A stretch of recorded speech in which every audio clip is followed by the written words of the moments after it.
Mummy ಬಂದೆ.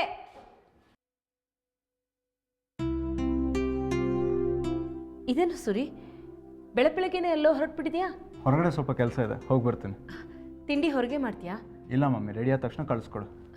ಸುರಿ, ಏನು mummy? ನಾನು ತಿಂಡಿ ಕಳಿಸಲ್ಲ. ಯಾಕೆ? ನಾನು ಸುನಂದ ಅವ್ರನ್ನ ಮನೆಗೆ ಕರೆಸಿ ಮಾತಾಡಿದೆ. ಹೌದಾ? ಒಳ್ಳೆ ಕೆಲಸನೇ ಮಾಡಿದೆ. ಆದರೆ ಅದಕ್ಕೂ ನಾನು ಹೊರಗಡೆ ತಿಂಡಿ ತಿನ್ನೋದಕ್ಕೂ ಏನು ಸಂಬಂಧ? ಸಂಬಂಧ ಇದೆ ಸುರಿ.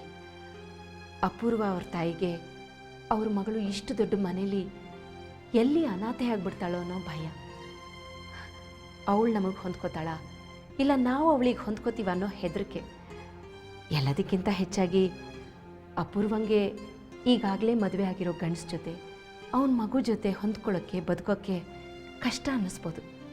ಅದಕ್ಕೆ ಈಗಲಿಂದಲೇ ನೀನು ಅವಳನ್ನ ಅಲ್ಲಿ ಇಲ್ಲಿ ಸುತ್ತಾಡ್ಸೋದು, ಅವಳ ಜೊತೆಯಲ್ಲಿರೋದು, ಅವಳ ಜೊತೆ ಪ್ರೀತಿಯಿಂದ ಮಾತಾಡೋದು ಮಾಡಿದ್ರೆ ಅವಳಿಗೂ ನಿನ್ನ ಅರ್ಥ ಮಾಡ್ಕೊಳ್ಳೋದಕ್ಕೆ ಸುಲಭ ಆಗುತ್ತೆ ಕಣೋ.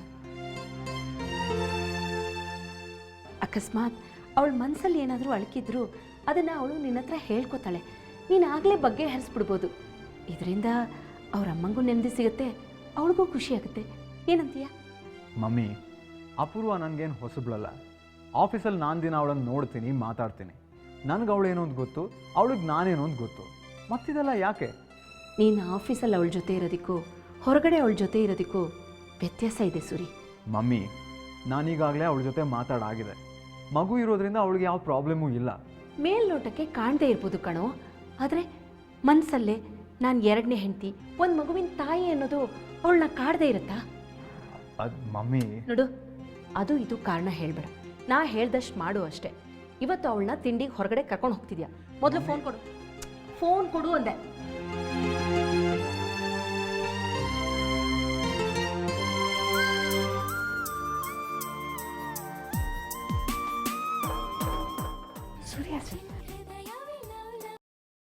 Hello, good morning sir. ತಗೋ ಮಾತಾಡು. ನಾನು ಆಮೇಲೆ ಮಾತಾಡ್ತಿದ್ದೆ. ಲೈನಲ್ಲಿದ್ದಾಳೆ, ತಗೊಳ್ಳೋ ಮಾತಾಡು. ತಗೋ.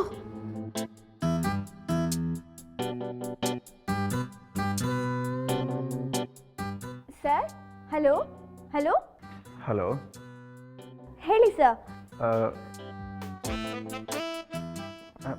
ನಿನ್ನ ಟಿಫನ್ ಆಯಿತಾ? ಇನ್ನೂ ಇಲ್ಲ ಸರ್, ಈಗ ಕಾಫಿ ಕುಡಿತಿದ್ದೆ.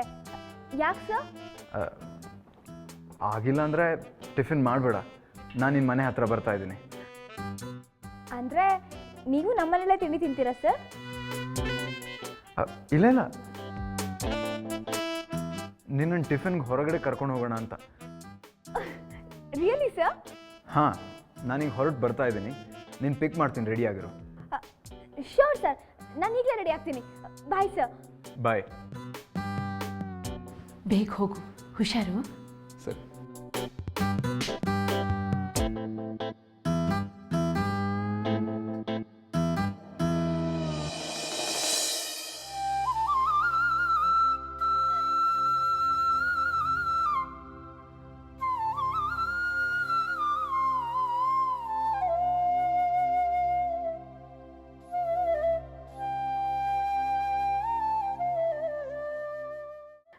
ಅದು ನನ್ನ ಮಗನ ಜಾತಕನೋ ಆ ಹುಡುಗಿ ಜಾತಕನೋ ಹೊಂದತ್ತಾ ಅಂತ ನೋಡೋಕ್ಕೆ ಹೇಳಿದ್ನಲ್ಲ, ನೋಡಿದ್ರಾ?